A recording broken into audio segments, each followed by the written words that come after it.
Pan India star Prabhas హీరోగా నటించిన latest భారీ చిత్రం సలార్లో తన కెరీర్లో మరో సెన్సేషనల్ హిట్గా అందుకున్నాడు. ఈ చిత్రం తర్వాత ప్రభాస్ నుంచి రాబోతున్న రెండో రిలీజ్ సినిమానే కల్కి 2898 AD. టాలెంటెడ్ దర్శకుడు నాగశ్విన్ తెరకెక్కించిన ఈ భారీ చిత్రం పాన్ వరల్డ్ లెవెల్లో అయితే అంచనాలు సెట్ చేసుకుంది.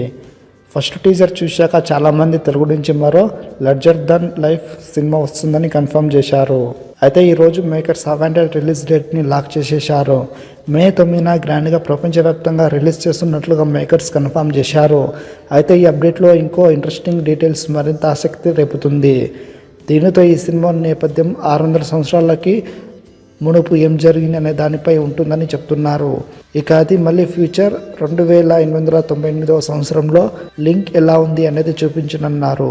దీనితో నాగశ్విన్ ఏం ప్లాన్ చేస్తున్నాడో అని ఫ్యాన్స్ చాలా ఆసక్తిగా ఎదురు చూస్తున్నారు. మరిన్ని అప్డేట్స్ కోసం మన ఛానల్ని సబ్స్క్రైబ్ చేసుకోండి.